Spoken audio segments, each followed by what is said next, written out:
Hello everyone, and thank you. Welcome to elaspa, Professional Skincare. Today we will be discussing hyaluronic acid, decoding the 1% baseline, and analyzing elaspa's formulations in comparison with other top professional and retail brands. My name is Blade Tiessen, and I'm excited to be your presenter today and to show you guys this workshop. I'm a paramedical esthetician, laser technician, and a phlebotomist. I'm also celebrating 37 years in aesthetics this July 23rd, and I'm the co-owner of a multi-award-winning medical spa, the Anti-Aging Clinic and Dispensary Incorporated, celebrating 23 years in Orillia, Ontario. I'm also the proud director of education for elaspa. And below you will see a couple of recent Reader's Choice Award write-ups that were given to my clinic, on the left in 2019 and going up to 2022, a total of 39 awards in 4 years. And as I said, today we're going to be discussing hyaluronic acid, and we're going to do an apples-to-apples comparison between elaspa's hyaluronic acid serum and some of the top hyaluronic acid serums on the market. Sorry, there are sirens going off right now. So first up, we have hyaluronic acid from elaspa. It's 50 ml. It's $143 retail, which is $286 per ml, and it's 2.4% hyaluronic acid, vegan and cruelty-free. Next up, we have Tool at 59 ml, $68 retail. Dermalogica, 30 ml, $89 retail, $296 per ml. The Ordinary at 30 ml at $10.40 retail, which is 34 cents per ml. And at 2% hyaluronic acid, we're also going to look at Yonka, 30 ml, $96 retail, $3.20 per ml, as well as SkinCeuticals, $146 retail, 4.86 per ml, so 1.3 HA. O Cosmetics, again at 30 ml, $106 retail, $3.53 per ml. PCA Skin, 30 ml, $166 retail, $5.53 per ml. And then I also included some drugstore brands as well. So we have CeraVe at 30 ml, $14.80 retail, which is 49 cents per ml. And it's not vegan or cruelty-free. And Kylie Skin, 20 ml, $36 retail, which is $1.80 per ml. Kyle's at 30 ml, $35 retail, $116 per ml, and Elastin, 30 ml, $113 retail, $376 per ml, and Eminence, 30 ml as well. So let's start off with hyaluronic acid. So hyaluronic acid was originally called hyaluron, and it was first isolated from cow's eyes and then later rooster combs. Most now in cosmetic formulation are isolated from bacterial fermentation, which is ours in elaspa. Hyaluronan or hyaluronic acid listed on the INCI is a higher molecular weight. It has the highest moisture retention abilities. It promotes regeneration by triggering cells to produce additional hyaluronic acid and other structural proteins like collagen and elastin.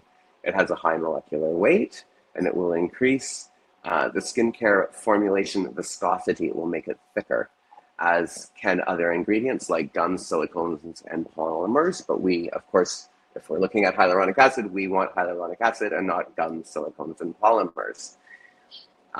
Without checking the formulation's ingredients, it's difficult to determine if the product is thick because it's hyaluronic acid or if it's from other additives. And don't forget, hyaluronic acid is a sponge. It attracts and holds water, and it requires water to work properly.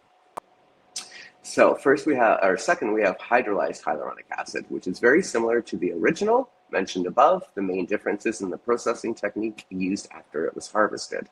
So manufacturers can isolate hyaluronic acid from either animal tissue or bacterial fermentation, like I said before. And during the process, they can hydrolyze it, which basically breaks down the polymers. And so it starts off being polydispersed. They can make it more monodispersed, so all the same size. If an ingredient list has hydrolyzed hyaluronic acid on it, that means the hyaluronic acid was harvested. It was broken down to a specific size range using hydrolysis. Hyaluronic acid salts, usually the lowest molecular weight acid available, making hyaluronic acid salts will not cause a dramatic viscosity change. So when you're using this one in a skincare formulation, it won't make it thicker per se as if you're using hyaluronic acid, because it's deeper and it's not going to change the formulation as much. These hyaluronic acid salts are naturally occurring in the body. Hyaluronic acid salt can also be produced synthetically in the lab. The lowest molecular weight in beauty formulations is hyaluronic acid salts. They can reach down deeper into the dermis and provide a deeper amount of hydration and moisture. Hyaluronic acid salts with a sodium or potassium ion are also more stable than regular hyaluronic acid and degrade slower in water-based formulations. And then we have the cross polymers. So these ones are cross-linked to make a larger molecule. So they're basically taking the hyaluronic acid salt and they're cross-linking it and making it a larger molecular structure, which sits closer at the surface of the skin, but it allows them to remain the stability of the hyaluronic acid salts. And of course, at the core of all of these different types of hyaluronic acid, they all have the same base structure, which means they can hold moisture and help hydrate the skin. The most significant difference is the level that they can penetrate and how much water they can retain. I just want to just mention now, I do have this webinar on automatic so that we keep somewhat on schedule. You'll see as we get into some of the individual formulations, there's so many different ingredients and I didn't want to get out of time. So it will slowly start to run on its own. So next up. So what is the INCI list? So the INCI list is short for International Nomenclature of Cosmetic Ingredients. It's basically the list that's found on the back of the bottle or on the box that the bottle comes in.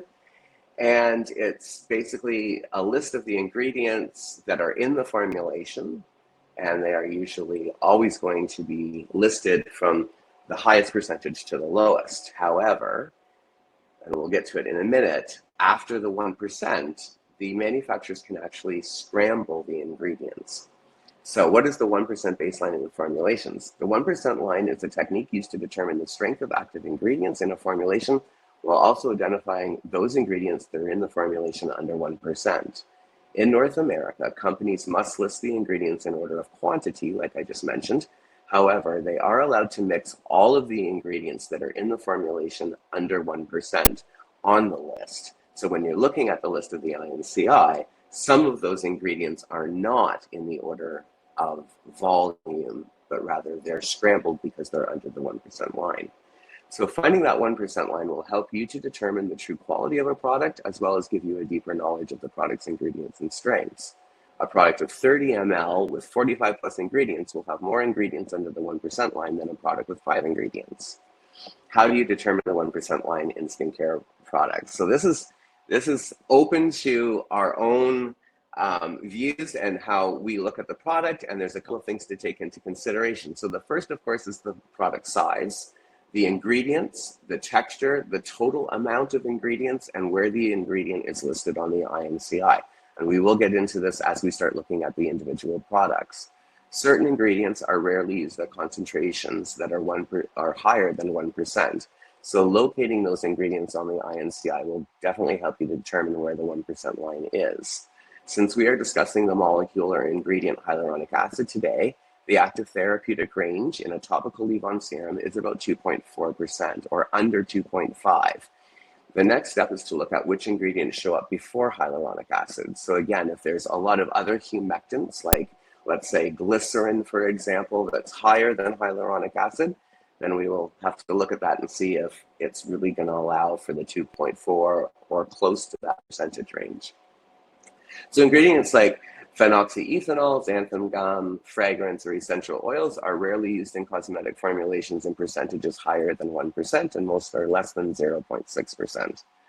The 1% line isn't always easy to determine, and many factors can contribute to different outcomes and opinions. The 1% lines that I use in this presentation are based on my research and are subject to change with updated ingredient information. And also, the opinions I express in this presentation are for educational purposes only and are not meant to persuade sales to or from any company or brand, nor is this information contained in this presentation meant to hurt or defame any brand, company, or product. Does it work on all skincare products or just hyaluronic acid? Yes, all skincare products here in North America need to have an INCI list. And with that list, we can basically determine the 1% line, no matter if it's a hyaluronic acid serum or an antioxidant serum. All products will work. And why do you want to determine the 1% line? It really helps when you're choosing skincare for your clinic, your spa, and your patients, just to understand the actual ingredients, the strengths, and to best determine results and possible negative reactions.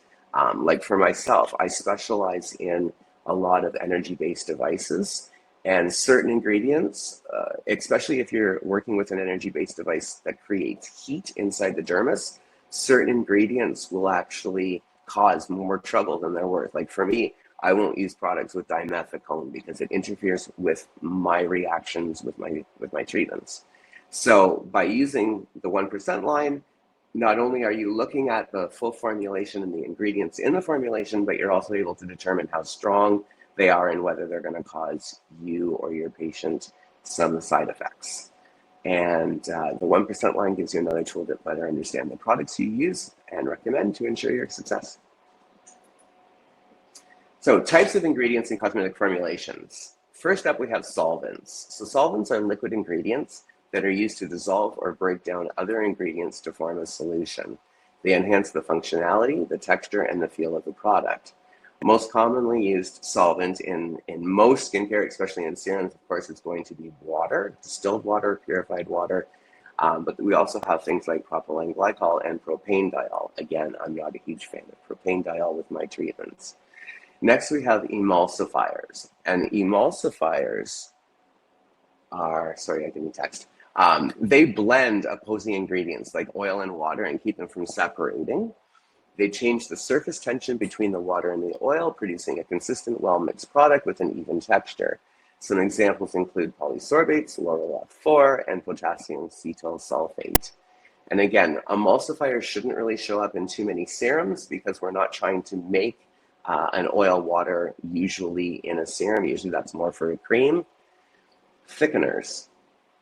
Thickeners are basically added to thicken a product. Now, in hyaluronic acid serums especially, I want my hyaluronic acid to be what's causing the thickness in my product, not a wax or an alcohol or a stearic acid like you can see some of the natural lipid thickeners.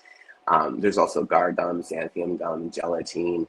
These products I technically don't want in my hyaluronic acid, and again, we'll get to that later on in the presentation.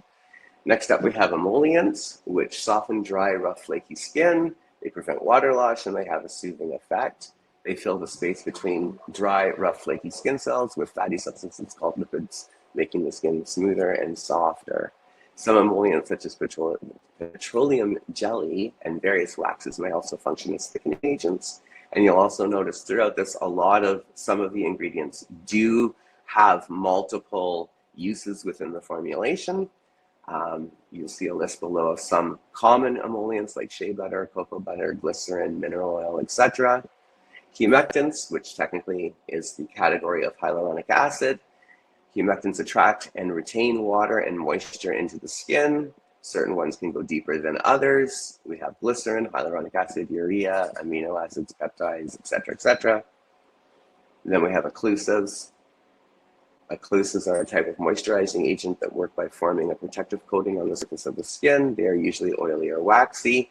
Again, I'm not a huge fan of occlusives in my side of the industry working with energy-based devices, because not only do they form an occlusive over the skin, which can actually trap the heat in from my procedures, but I also find even without doing procedures, just a lot of patients that use occlusives on a daily basis tend to have more breakouts, more blackheads, more problems with little whiteheads, and the skin just doesn't seem to have as nice of a glow to it as products that don't have occlusives. Not to say that occlusives aren't good and don't have their purpose in the industry, but myself, I tend to shy away from occlusives. So the main reason why I'm going through the categories of skincare is when we get to each individual product and we start looking at each individual ingredient in the products, you understand what they're doing in each formulation. So there's 2 more pages, and then we'll get to the products. So next up, we have actives, which is everybody's favorite. We all want actives in our skincare. These ingredients are scientifically proven to change your skin and to work with the skin at a cellular level. We have things like zinc oxide, titanium dioxide, avobenzone, oxybenzone, all SPF ingredients. And then ingredients like vitamin A, retinoids, vitamin C, vitamin E are all active, hyaluronic acid, panthenol for dryness, kojic acid and vitamin C for pigmentation. And then exfoliation, we have our AHAs, our BHAs, and our PHAs, and then our retinoids, benzoyl peroxide, and azelaic acid for acne. Then we have texture enhancers, which again, not one of my favorites. They provide a sensory and texture enhance for basically influencing consumers' choice in purchasing cosmetics and personal skincare. They will make the skincare feel a certain way on the skin. They usually are silicones. Again, they can cause various skin reactions with certain clients, and that's one of the categories that I tend to not like in my skincare. Next, we have surfactants, and surfactants are usually more seen in cleansing products than they would be on a leave-in, let's say. They are what gives the soapiness to the product, if you will. They can be in creams and lotions, but they're mostly going to be found in cleansers and shampoos and that sort of product. They shouldn't really be in too many of our serums. And then stabilizers, which we do need to stabilize products, especially when we're playing with various acidic ingredients that could change it into an unsafe range. The stabilizers will stabilize the product. Again, you're looking at things like sodium phytate, propanediol, BHT, EDTA, soy lecithin, and glucose oxidase. Certain antioxidants also are chelating ingredients. They will prevent color changes in the bottle, and they will also affect the preservatives inside the bottle, making it a better product. And next up, we have pH adjusters.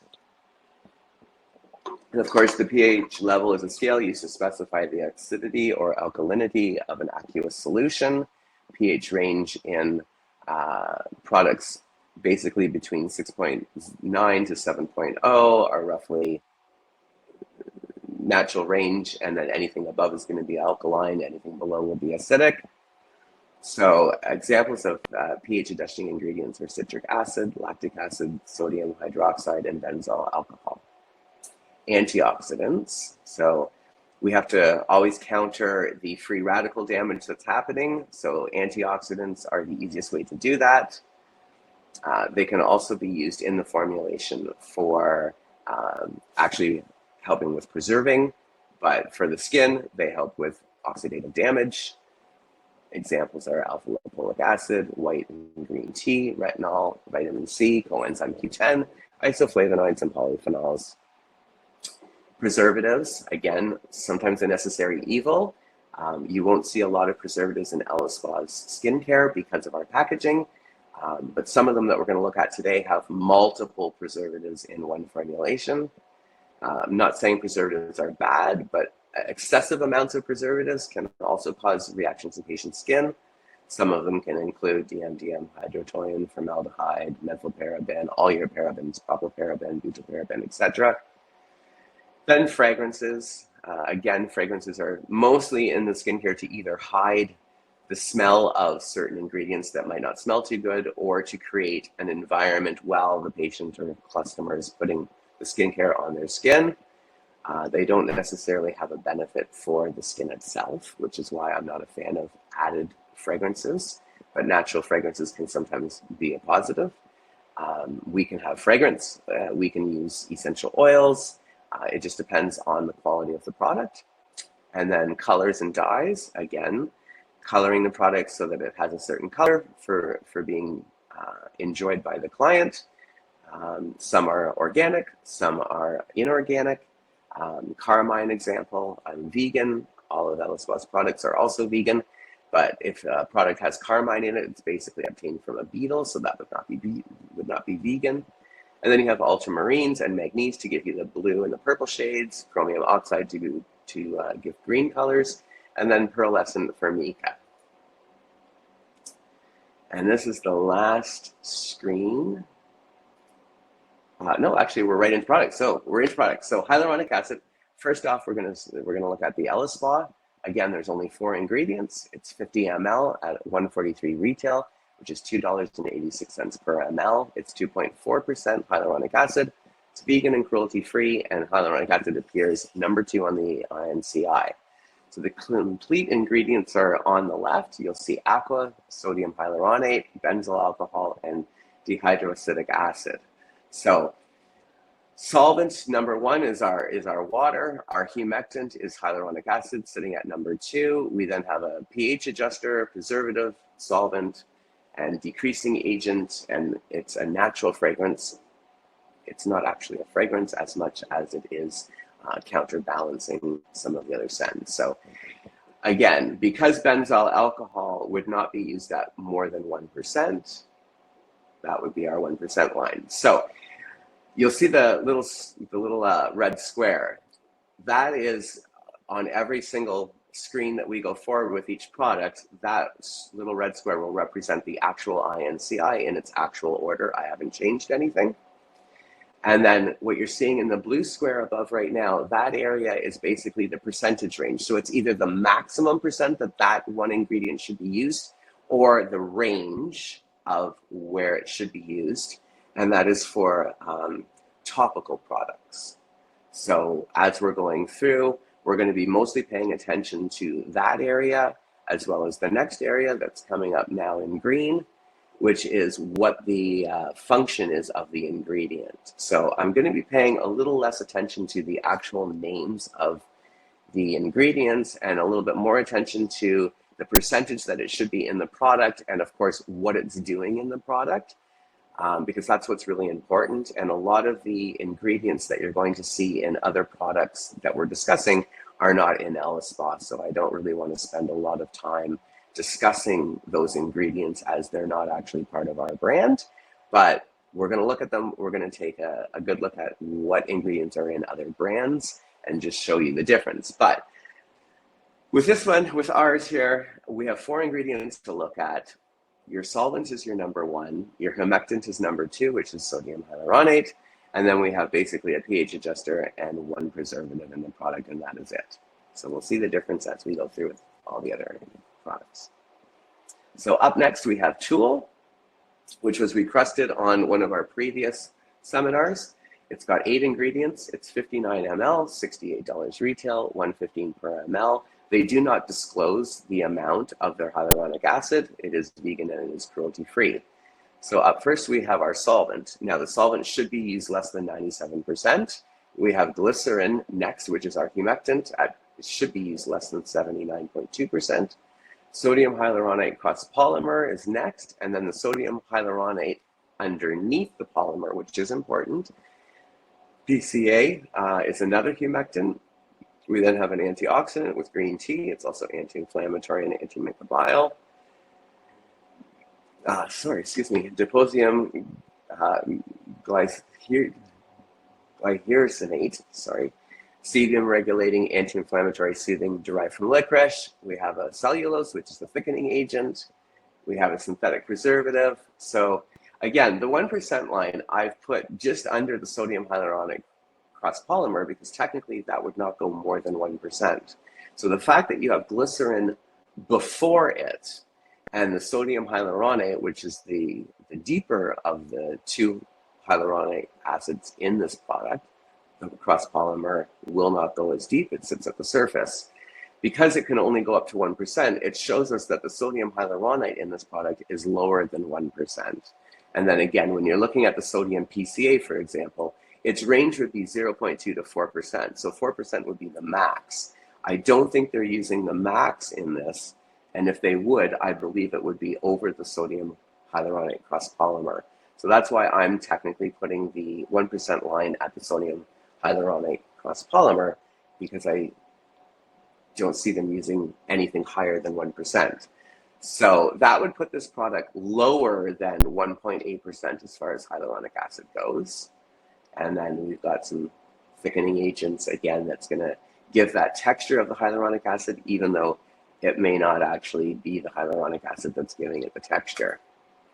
So here's a quick little breakdown of the two. Ours is on the left, and then Tool is on the right. So solvents, you'll see we're equal. There's a texture enhancer in the Tool that we do not have, and there's also a thickener in the Tool that we do not have. It's also got twice the preservatives in the product, and there's also a synthetic ingredient. So if you're looking at elaspa and you're looking at the purity of our product, and you're looking at the strength of the active ingredients, the active ingredient as far as the hyaluronic acid goes in the Tool is 1.9% or less. And again, I have no way of knowing for sure. I don't have that information from the company, but knowing that their cross polymer is above the sodium hyaluronate, it just shows that there's no way that the sodium hyaluronate could be in there at more than 9%, or sorry, 0.9%, and then the 1% for the cross polymer. The other thing for me personally, I don't like to see synthetic ingredients if we don't need them. So next up, we have Dermalogica. This product has 70 ingredients in it. This one was requested. It's 30 ml, so we're 50. $89 retail, which works out to being $2.96 per ml. Again, they don't disclose the percentage of the hyaluronic acid they're using. The product, of course, is vegan and cruelty-free. But check out where the hyaluronic acid appears on the INCI. It's actually at number 14 and number 15, so it's quite further down than elaspa's is. And then while you're going through and you're seeing all the ingredients popping up, so we've got several humectants above hyaluronic acid and sodium hyaluronate. And because they're above, those are the ones that are really working and that are really providing the humectant properties to the skin. So we've got glycerin, we've got methylpropionidol, we have hexindol, and then butylene glycol, panthenol, and then we're getting into now the hyaluronic acid. The fact that there are 70 ingredients in this product and there's only 30 mLs tells you that there's a lot of ingredients underneath the 1% line. And not all ingredients need to be over 1% in order for them to be active in a product. Some ingredients can be lower than 1%, but certain ones definitely need to be higher than 1% in order for them to become active and to actually give us a result on the skin. So when we're looking here, I want to look for where we would all put the 1% line.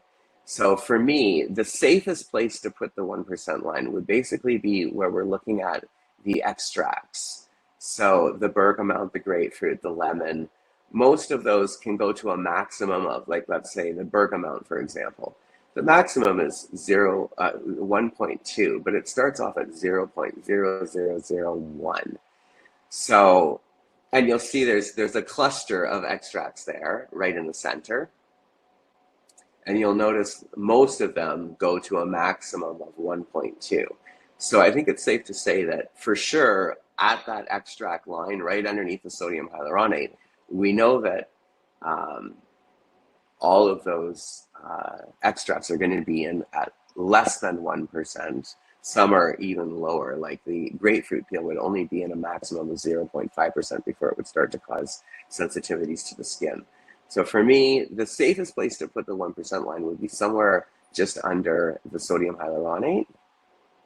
However, again, we have to take into consideration the amount of ingredients that are in the product and the mLs that are in the product. So technically, I think the line could actually be a little bit higher up than that myself. So I did give this one two different 1% lines. The safe 1% line, I put in the extracts. And then the second one, so there's your first one. I'm putting it right underneath the oat kernel extract, which has a maximum of 10%. But personally, I think it's up a little bit further, and I think we're closer to the glyceric. So anyway, but wait, there's more. There's still more ingredients to this product. And you'll notice that there's a lot of antioxidants in this product. Personally, I would not consider this a hyaluronic acid serum. I would consider this more of an antioxidant serum, even though most of the antioxidants in this serum are actually below the 1% line, and very few would be considered very stable in the industry. I have these ones writing out a little bit faster because, again, we're not too concerned with the ingredients as we are their functions. So again, just taking a quick look at some of these ingredients, you're seeing a lot of silicones, a lot of synthetic ingredients. We do have some amino acids, and unfortunately, I was unable to find anywhere online the proper range for them to be active or the maximum, so that's why there's no number beside them.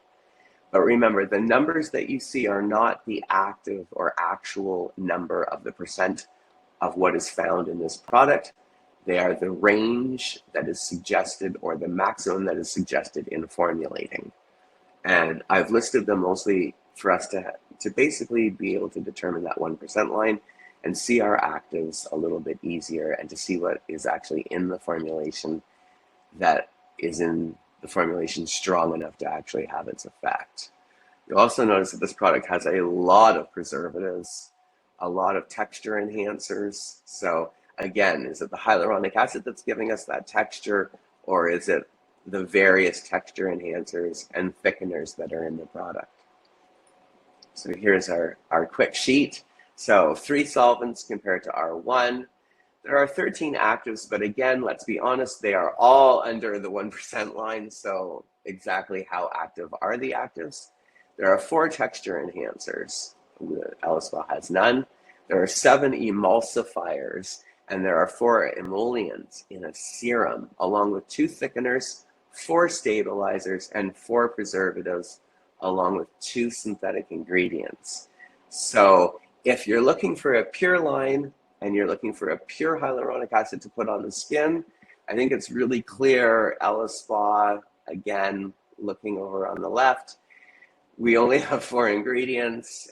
We have 1 necessary preservative and 1 necessary pH adjuster, and then you're pretty much playing with your humectant.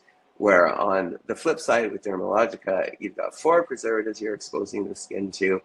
But for me, it's the texture enhancers and the thickeners. When you try to put a cream or any other serum on top of that, nothing's penetrating through all those thickeners. Nothing's penetrating through the gums. So next up, we have the Ordinary, 17 ingredients. Again, it's only a 30 ml product. It retails at $10.40, which is 34 cents per ml. They advertise it at being 2% hyaluronic acid along with some vitamin B5. So again, let's look at all of the ingredients. We start off with solvent, our water. Next up is hyaluronic acid. And they advertise it being at 2%. So that does help us find the 1% line a little bit easier. We then have pentylene glycol, which is a stabilizer, propanediol, which is a glycol. It helps with absorbing other ingredients. It's also moisturizing and skin softening. It is a solvent on its own. Then we have sodium hyaluronic cross polymer. Again, that would be a maximum of 1%.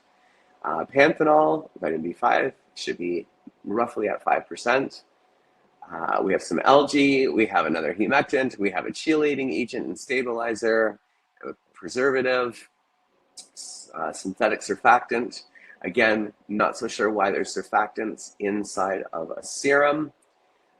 We have some synthetic solvents, texture enhancers, another synthetic skin softening agent, preservative, and suspending agent. We've got another texture enhancer, etc.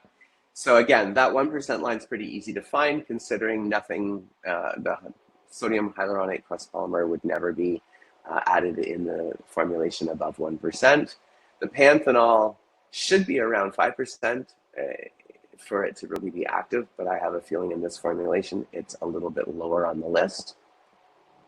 So let's check out side by side. So there's 4 solvents in the Ordinary versus 1 in elaspa. There is 3 actives, but again, they're below the 1% line.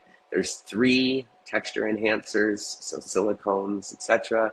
There's one thickener, so think of a gum, let's say. There's an emollient. There's 8 different humectants. So again, when we're looking for hyaluronic acid, are we getting the the benefit of hyaluronic acid in that product, or is it the other 7 humectants, such as glycerin and the others that were in the Ordinary?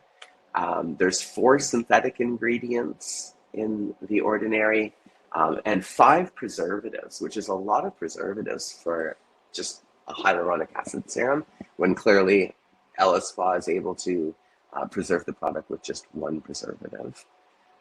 So that makes a difference. And again, there's 17 ingredients versus the total of 4 in elaspa.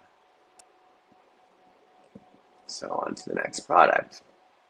Next up, we have Yonka and their hyaluronic acid serum. It's 38 ingredients, again, 30 ml, $96, which comes out to $3.20 per ml. They do not disclose the percentage of their HA. It is vegan and cruelty-free. But man, the hyaluronic acid up here is number 27 on the list. So again, if we start thinking back to the 1% line, number 27 is pretty far down, and we've got quite a bit above it. So let's take a quick look at the ingredients. We start off with water, our solvent. We then have squalene, which is a moisturizer, and it is technically a mild humectant.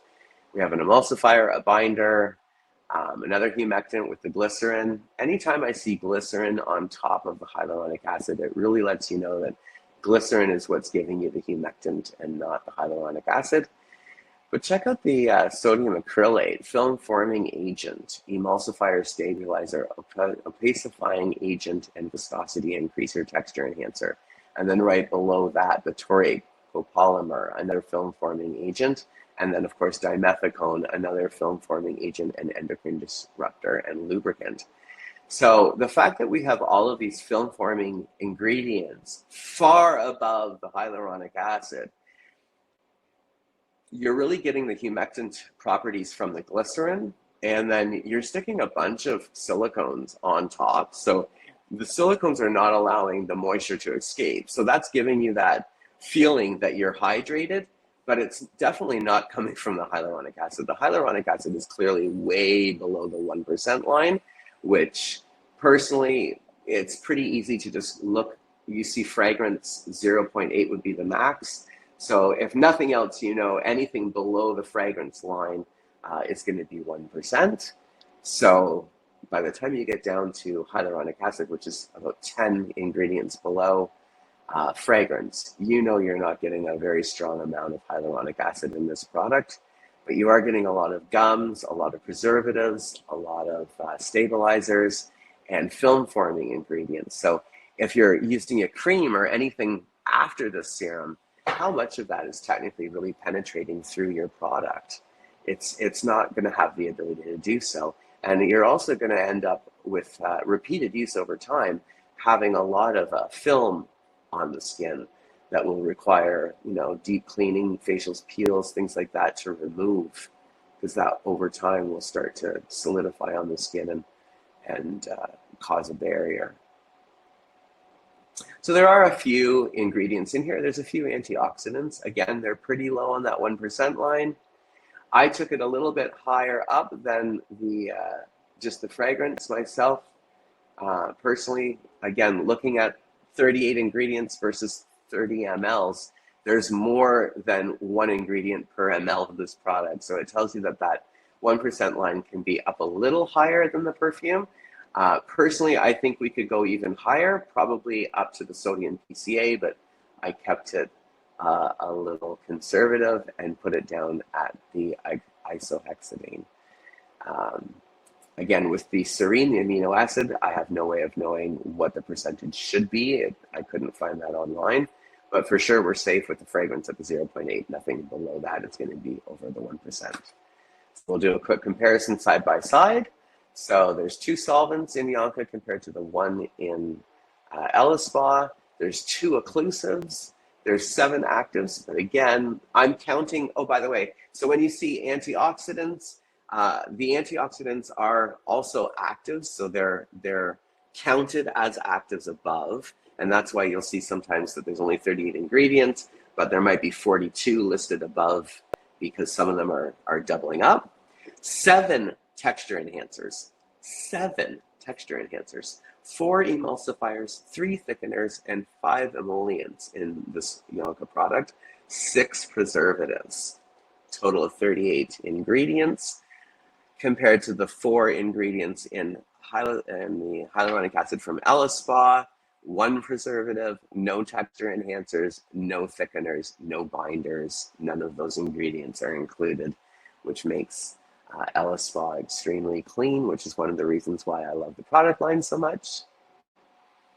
Next up, we have SkinCeuticals. This one, personally, I was actually one of the first to have SkinCeuticals in Canada. And this one personally, it interfered with me a little bit. I was shocked to find some of these ingredients, but 36 ingredients total, 30 ml, 146 retail, $4.86 per ml, almost double the price of elaspa. Again, start off with our solvent, which is water. Second ingredient is silicone. Third ingredient is glycerin, which is a humectant. And then we have alcohol denalt stabilizer. So right off the start, we have a silicone before we even come close to touching the sodium hyaluronate in this product, which appears at number 10 on the list. So well below several of the others so far. You'll see there's a couple of humectants above. We have the propylene glycol, which is a humectant. We have glycerin, which is a humectant. There's also silicone, and then a synthetic silicone, the polysilicone 11, which is another film forming agent. It gives products a silky powder texture. It's also water repellent. So think about that. You're putting this on as a serum before you put your cream on, and you're actually using a water repellent product before you try to use a cream with actives that are going to try to penetrate through that. Again, below it, we have a polymer, which is another film forming and skin conditioning agent. Then we have hyaluronic acid at 1.3%, which is what the company discloses is their percentage of hyaluronic acid. Right below it, dimethicone, another silicone, another film forming agent, endocrine disruptor and lubricant. A little bit of vitamin E in there, another synthetic preservative and stabilizer, an exfoliant, which I believe they added this exfoliant to help with penetration, considering they have all of these thickeners and film forming agents in the formulation. Mineral wax, which is another texture enhancer and emollient, another silicone, another surfactant, a stabilizer, a preservative, a binding agent, skin conditioning agent, chelating agent, texture enhancer, stabilizer. Androstenedione is not a bad ingredient. Again, though, it's so far down on the list. Clearly, I don't think we're anywhere near 1%. Excuse me. We have perfume. We have a binding agent, another polymer and film forming agent, another synthetic polymer, a binder, a humectant at the bottom with butylene glycol, and then an antioxidant. So I put the 1% line just under phenoxyethanol, which should be a max at 1%, which is the synthetic preservative and stabilizer. And right underneath it, you can see the salicylic acid in a serum. It really wouldn't be more than 0.5%. In a cleanser, it can be up to 10%, let's say. But a serum for hydration, it shouldn't be used in a formulation anywhere near 0.5%, for sure not higher. So that's where I'm putting the 1% line. But again, looking at the 36 ingredients versus the 30 ml, I think we could almost bring it up a little bit further. Maybe just the dimethicone could be slightly under 1%. But if the sodium hyaluronate is at 1.3%, which is what the company is saying and advertising, then I put the 1% line at the phenoxyethanol. So anything under that line is in this formulation under 1%. And that's where you're finding most of the antioxidants, etc. So let's do a quick comparison. There's 8 occlusives in this product versus 0 in elaspa. There's 4 emulsifiers in this product and 3 thickeners in this product, along with 3 emollients. There's 5 different humectants, and there are 3 or 4 of them were above hyaluronic acid in this formulation. There are 3 antioxidants, again, 6 preservatives, which is a lot, 6 stabilizers, and 6 texture enhancers, and again, 1 surfactant, which should usually most be seen in a cleanser more so than a serum that's leave-on. And again, check out the price. I mean, elaspa is completely hyaluronic acid. Like there's, again, 4 ingredients, $2.86 per ml versus $4.86 per ml with no thickeners, no binding agents, no texture enhancers, etc. And it's double the price. Double the price. Up next, we have O Cosmetics and their 3D hyaluronic acid serum. Again, it's 30 ml, 106 retail, $3.53 per ml. They do not disclose the percentage of their HA. We'll have to find that out on our own. And it does appear at number 2 and number 3 on the NCI. So to start, we have the first ingredient, ACO, which is our solvent, should be used at less than 97%. Sodium hyaluronate is second. They again do not disclose the percentage. And then we have the cross polymer, which would be at a max of 1%. Then we have a synthetic solvent, a texture enhancer, an exfoliant, antiseptic, glycerin, again, humectant. And I do like that the glycerin in this one is under the sodium hyaluronate, which is better. We have preservative, antimicrobial, antifungal, and again, benzyl alcohol, which is a pH adjuster, preservative, solvent, etc. I am, of course, putting the 1% line right underneath the sodium hyaluronic crust polymer because we know that it would not go more than 1%. And then the ethoxy diglycol, 0.03 to 2.6%. Because it is a solvent and we already have a solvent, I don't think that they would have to go the full 2.6. So that's why I personally put it at the 1% line there. But we could be more conservative and bring it down to the salicylic acid because, again, 0.5 would be the most that you would see in a leave-on serum. So let's quickly compare. Again, there's 3 solvents versus 1, 3 actives, 1 texture enhancer, 1 pH adjuster, 2 preservatives. There is 1 fragrance in this product and 1 synthetic ingredient. So again, if we just look even just at price, it's 30 ml versus our 50 ml, but it works out to being $3.53 per ml versus $2.86 per ml for elaspa. And again, elaspa doesn't have the synthetic ingredients. It doesn't have the texture enhancers. It has less preservatives and less solvents and no fragrance.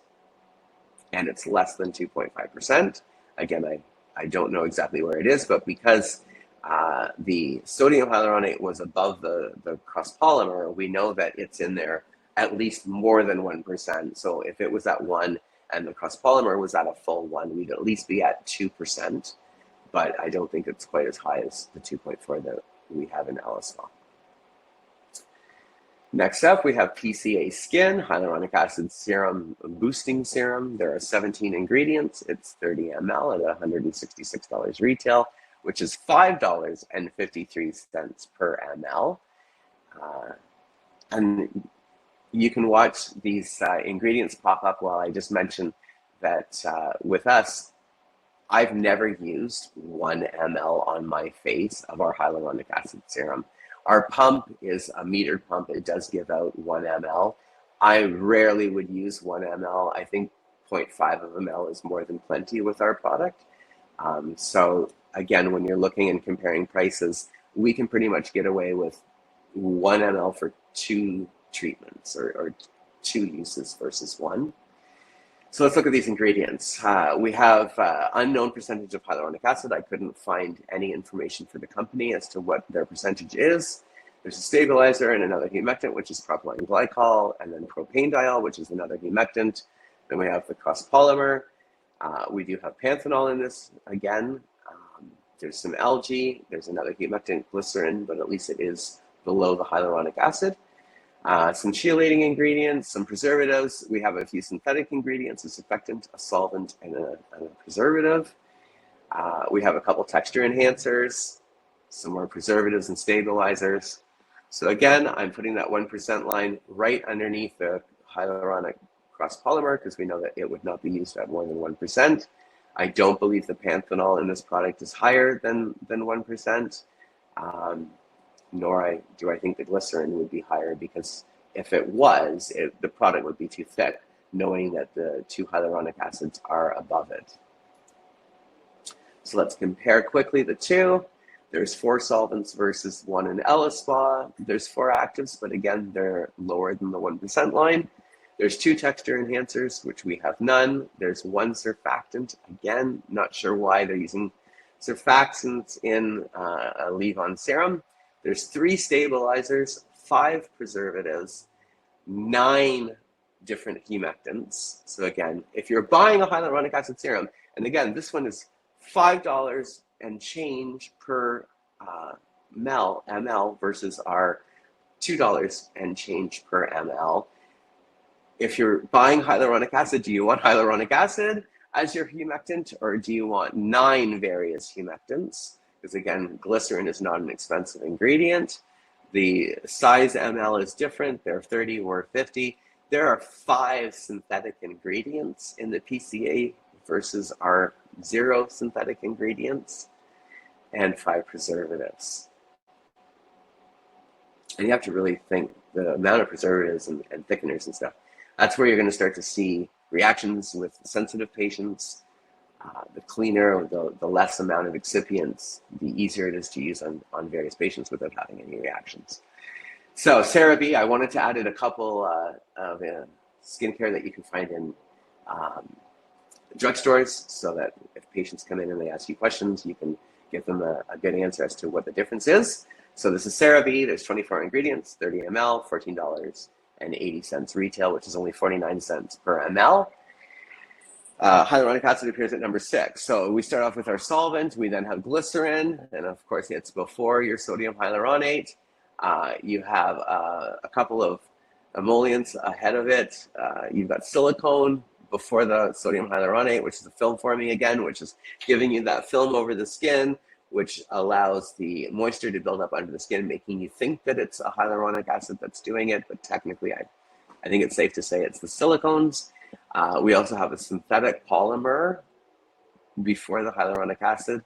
Again, panthenol is added into this. You do have a couple of ceramides, and they come up when I did my research that they'd be at 0.2% would be their maximum. So you can see that's why I put the line just under panthenol, giving them the benefit of the doubt that the panthenol could be in the formulation more than 1%.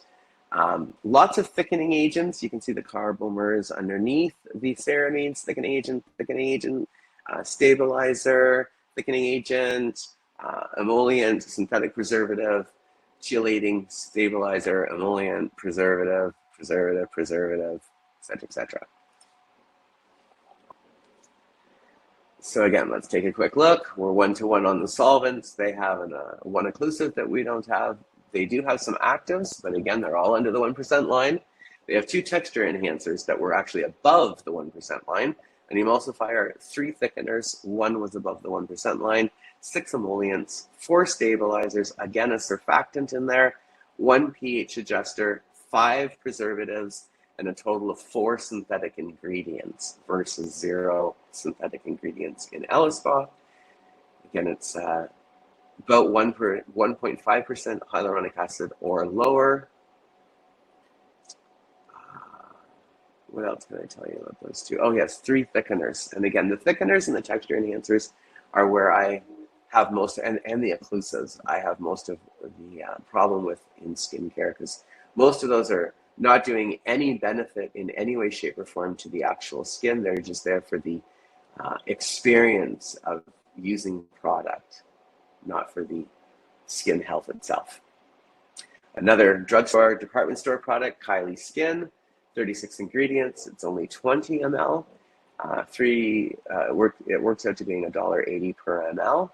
The hyaluronic acid appears at number 9 on the INCI, with of course glycerin and propane diol being above it. So your solvent is first. Your next and first humectant is glycerin. Second would be propane diol. And then you have rice bran water, which is a skin conditioning and softening agent. You do have niacinamide, which is vitamin B3, maltodextrin. It's an absorbing agent, binding agent, stabilizer, and film forming agent, and skin softener. Another emulsifier and thickening agent, an antioxidant, and then your hyaluronic acid. So anytime you're seeing a lot of thickening agents above and humectants above your sodium hyaluronate, it's safe to say that the sodium hyaluronate is not very high in percentage. We have some vitamin E in this product. We have a synthetic peptide, sea buckthorn oil, which can be an okay ingredient. Again, I don't look at this product and think hyaluronic acid serum. It's more of just a serum to me that contains some hyaluronic acid, along with some antioxidants and a few other skin conditioning ingredients. You have panthenol, you have some corn oil, skin conditioning and restorative agents, emollients and thickening agents. Just count through and see all of the thickening agents and the emollients that are in this product and the amount of synthetic ingredients. Now again, remind yourself, you're dealing with a 20 ml versus 36 ingredients, where elaspa was 50 ml, Chul was 59 ml. All the other serums in the lineup are all 30 ml. This is the smallest at 20 ml, but it has 36 ingredients.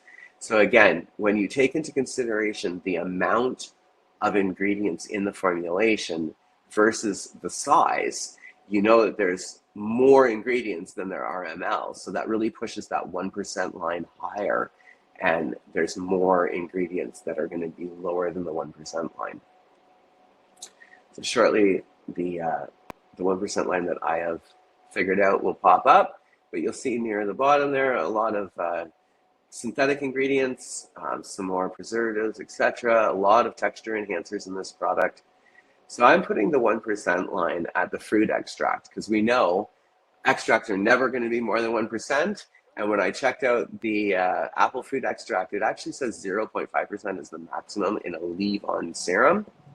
So I'm putting the 1% line below it, which puts sodium hyaluronate below 1%. So here's the comparison screen between hyaluronic acid from elaspa and Kylie Skin. So you'll see again, double the solvents. There are 10 actives in Kylie Skin, or considered active ingredients, but they are all under the 1% line. Same thing with the antioxidants. There are 7 antioxidants, and again, the antioxidants are also active. So when it says there's 7 antioxidants and 10 actives, let's say in the Kylie slide, the 7 antioxidants are part of those 10 actives. Both, you'll see, are under the 1% line. So again, how active are they? As well as how stable are they? Because most of them are not stable forms of vitamin C, let's say. There's 5 stabilizers in this product. There are 4 preservatives, 7 emollients, 5 thickeners, 4 texture enhancers, and 3 emulsifiers, along with 3 synthetic ingredients versus, of course, 0 synthetic ingredients in the elaspa, and we don't have any of those texture enhancers or thickeners or binding agents, etc. Next up, we have the Ultra Pure High Potency Serum. So this one does advertise 1.5% hyaluronic acid on the front of the bottle, which will make it easier for us to determine the 1% line. It's 30 ml, $35 retail, $1.16 per ml, and it is advertised at 1.5% HA. It is vegan, but it is not cruelty-free. The brand itself does test on animals. So again, we start off with our solvent. The next ingredient, of course, is the glycerin, which is before sodium hyaluronate. Then we have phenoxyethanol, which is a synthetic preservative, and chlorophenicin, which is also a preservative and bactericide, and a synthetic chelating agent and stabilizer. So again, you can clearly see that the phenoxyethanol would not be used at higher than 1%. So it's safe to say that with the chlorophenicin right underneath it at 0.3%, it's pretty safe to say that the 1% line excuse me, would be directly under the phenoxyethanol. However, personally, I think it could be above the phenoxyethanol under the sodium hyaluronate myself, but that one spot won't make a huge difference. So I left it just below, just to be safe, conservative. So again, let's take a quick look at the 2 products. So 1-to-1 on the solvents, 1-to-1 on the actives. There is 1 stabilizer, and we don't have that, but we do have the 1 pH adjuster. There are 3 preservatives in this product versus our 1. There are 2 humectants. So glycerin was, of course, before or higher up on the list than the hyaluronic acid was, where with elaspa, it's just hyaluronic acid, no glycerin. The size, of course, is slightly smaller. It's 30 ml versus 50. There's 2 synthetic ingredients in the keels, total of 7 ingredients. It's only a 1.5% HA versus our 2.4. So right off the start, you need double the product to even reach the amount of percentage of HA, and then double the product again to reach the size. So that would actually make this product more expensive if you had to have 4 of them to equal R1. Next up, we have elastin, HA immerse serum. It's 30 ml. It retails at $113. It's $3.70 per ml. And it's an undisclosed percentage of hyaluronic acid, although it does appear at number 4 and number 5 on the INCI. So let's start looking at the ingredients. Again, water is our solvent. Should be used at less than 97%. Up next is glycerin, which is the humectant.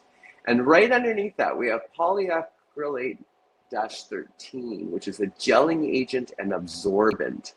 Just contemplate that for a minute. Then underneath it, we have our sodium hyaluronate and we have our sodium hyaluronate cross-polymer. And then a couple of peptides, mushroom extracts. So you'll notice the peptides, the mushroom extract, I was unable to actually, during all of my research, find any information that would give me a maximum percentage or percentage range of what those peptides or mushroom extracts should be. That's why there's no numbers listed. But right underneath that, we run into like xylitol, propanediol, again, another humectant, then another humectant right underneath that. And then some more barrier forming ingredients are starting to pop up, stabilizers, etc. But back up to that polyacrylate 13, the gelling agent in between the glycerin and the sodium hyaluronate. Again, are they trying to make the product seem more like a hyaluronic acid serum and give it that thicker texture by using a gelling agent next to the glycerin before you get to the sodium hyaluronate, which makes me believe that the sodium hyaluronate in this product isn't that high. It's higher than in some that we've seen in the past.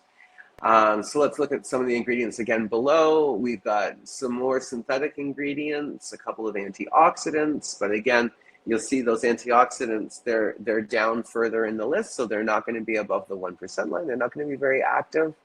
And they're really intermixed with a bunch of silicones and synthetic ingredients and preservatives, which really tells you that those antioxidants are not very high up on the percentages, or they wouldn't be intermingled with ingredients like texture enhancers and preservatives, because none of those would be in over the 1%. And you really start to know that they're not, like when you look at preservatives, if there's multiple preservatives in a formulation, it clearly shows you that none of them are over 1%, or they wouldn't use so many different ones. What else do we have here? So getting near the bottom, some thickening agents again, a few more humectants, texture enhancers and stabilizers, pH balancers, etc. So it's safe to say that we could put that 1% line right underneath the sodium cross-polymer, because we know that wouldn't be more than 1%.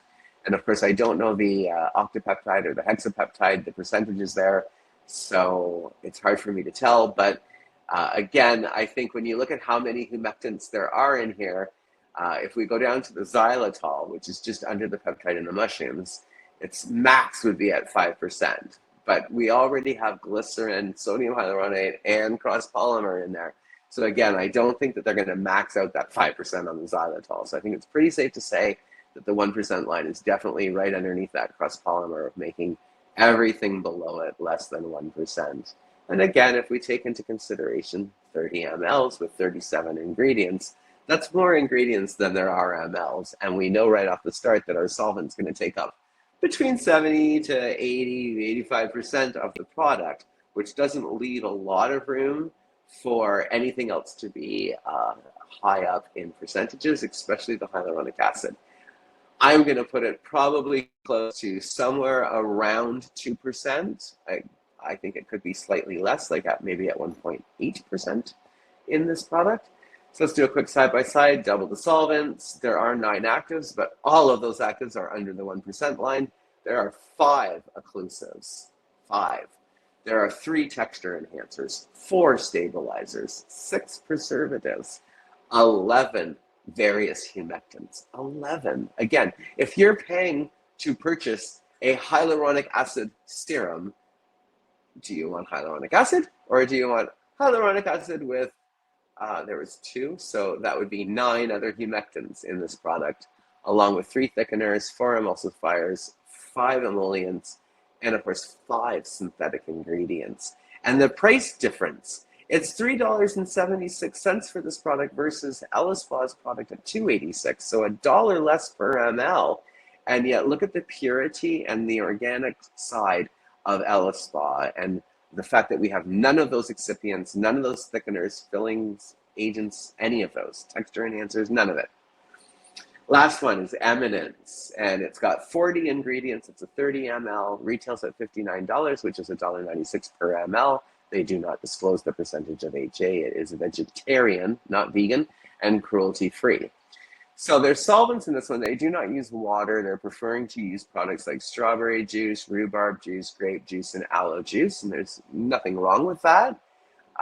They will also offer some mild amount of antioxidant, possibly. Again, not very stable for antioxidant, but they could offer some benefit. Here's the thing, you'll notice underneath the picture of the product, I asked if you can find where on the INCI is the hyaluronic acid, because this product is called Strawberry Rhubarb Hyaluronic Acid Serum. It says hyaluronic acid serum on the front of the bottle, but I have not been able to find the actual hyaluronic acid in this product. So I can see the humectants that we are working with, which is clearly glycerin and honey, which honey is making it not vegan. And the fact that they're using honey makes me question whether or not even the glycerin would be vegan, but I'm hoping that it is plant-based. Again, as soon as you start to see all these extracts, gotu kola extract, lemon extract, horsetail extract, witch hazel, hops, pine needle, rosemary, sage, you know these extracts, again, are not going to be higher than 1%, although some can be in formulations higher than 1%.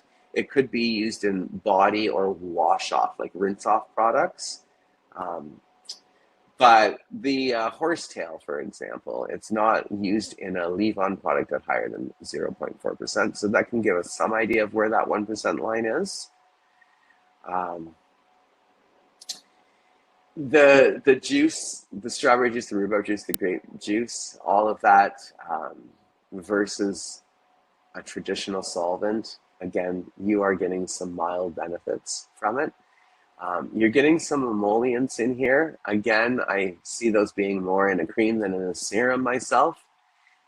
Your humectants, you've got a vegetable glycerin on top and then glycerin. So again, that second glycerin is, I do question whether it's plant-based or not, but why would they use vegetable glycerin to start with? It's a weird way of writing out the INCI, but that makes me question that one glycerin. And then of course, honey is definitely not vegan. There are some antioxidants in this product. They are further down the list, so I doubt they have any real active benefit. A lot of thickeners, a lot of emulsifiers. What else is coming up near the bottom? See, like your vitamin C and the CAM and CAMA, it can be up to less than 10% in the formulation, but it's almost at the bottom of the list, so you know it's not very high. So yeah, I kept safe here and I put it right at the 1.2% with the citrus lemon extract, which does offer a fragrance as natural as well as an antioxidant.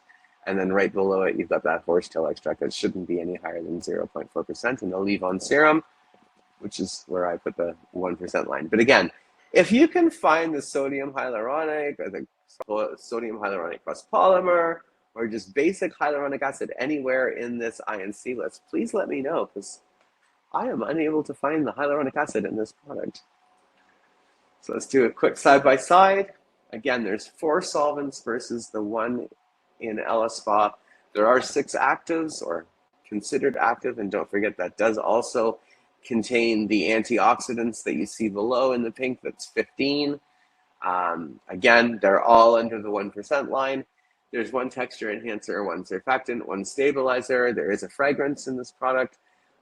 There's 3 preservatives, 3 different humectants, none of which I can find are hyaluronic acid, 3 emollients, 2 thickeners, 2 emulsifiers.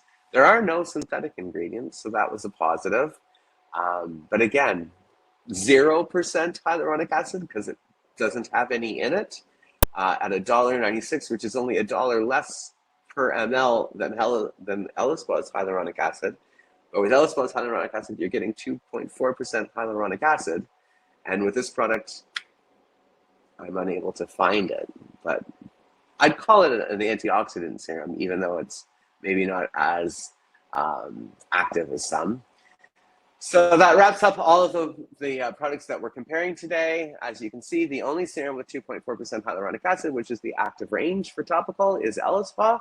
It's also the purest of all the formulations that we compare today, with the least amount of excipients. Every elaspa product, and I mean every elaspa product, contains 95% nourishing ingredients, 98% certified organic ingredients, and 100% natural ingredients. It's also scientifically proven, all the formulas, and they are intensified synergistically with their active ingredients, which will enhance each to function better. And you can intermix all of elaspa's products as well. It's a completely airless system, which is one of my favorite things about the brand. The fact that you have that airless system, it allows us to have less preservatives, less stabilizers, and things like that, because no air is able to get into the product. It is also good for working in my type of an environment, a med spa, where we do break the skin. No air gets into the product, which basically there's no ability for cross-contamination, which is one of the main reasons that I really do like working with this product in clinic. All of the ingredients are highly concentrated, and they're organic, and they're active. Our formulas are natural. It's all dermatologically tested. Another reason why I love elaspa products and use them in my practice is that they are all aesthetic device compatible. So you can use them during treatment, you can use them after treatment. Again, we don't have a lot of the gums, the texture enhancers, the occlusives or binding agents that would make it hard for you to work with a device and worry that you would be trapping heat in, let's say, or something to that degree. And they can also be used when you're breaking the skin. Let's say you just microneedled somebody. You can definitely work with our hyaluronic acid serum, as it is considered sterile, and it will not cause you any problems. All of the products have been clinically tested. Again, 100% natural, 98% organic, and 100% professional results.